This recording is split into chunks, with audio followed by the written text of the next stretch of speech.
Vos collègues députés, les Républicains à l'Assemblée, doivent-ils voter cette motion de censure ?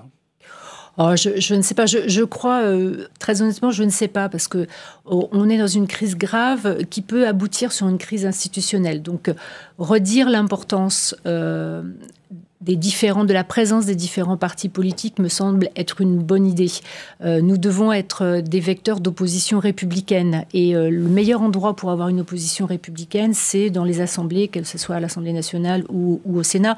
Donc, si cette motion de censure peut, une fois de plus, dire au gouvernement considérez vos oppositions, considérez ce qu'elles représentent dans l'expression de la voix des populations qui les ont élues, c'est une bonne chose.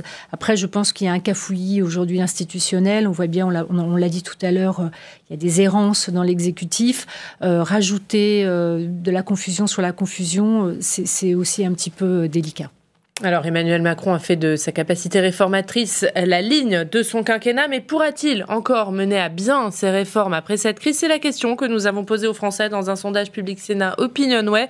Regardez les résultats concernant ces différentes réformes, que ce soit la loi bioéthique, la réforme de la fonction publique ou encore la réforme des retraites. Eh bien, une majorité des Français jugent que non, Emmanuel Macron n'est plus à même de mener ces réformes.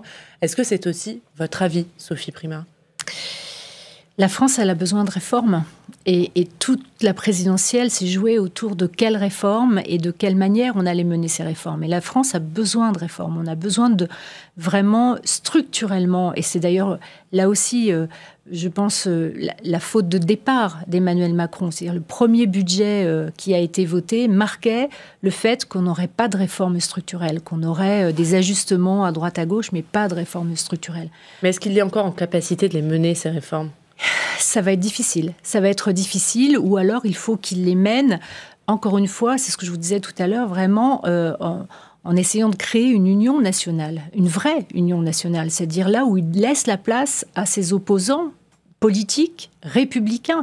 Alors je comprends que ça le gêne, parce que tout le jeu d'Emmanuel Macron a été de se dire je suis ni de droite ni de gauche, donc je suis et la droite et la gauche, et j'emmène tout le monde.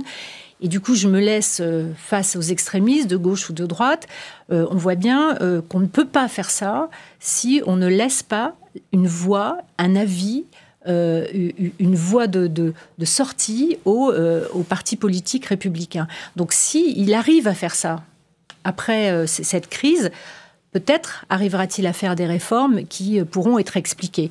Mais sinon, ça me paraît compliqué. S'il continue à s'enfermer dans son univers, ça me paraît compliqué. Alors, en début de semaine, autre fait marquant de cette semaine, les commissions des lois des deux assemblées ont auditionné le ministre de l'Intérieur, Christophe Castaner, et son secrétaire d'État, Laurent Nunez, pour comprendre comment de telles violences ont pu avoir lieu le 1er décembre dernier. Devant le Sénat et devant l'Assemblée, Christophe Castaner a assumé ses responsabilités, mais a dit qu'on ne pouvait pas parler d'échec des forces de l'ordre. Est-ce que pour vous, néanmoins, Christophe Castaner a failli ? Christophe Castaner est là depuis pas très très longtemps. Donc on va lui laisser le bénéfice du doute et le bénéfice de l'adaptation de ce qui pourrait se passer dans les semaines prochaines.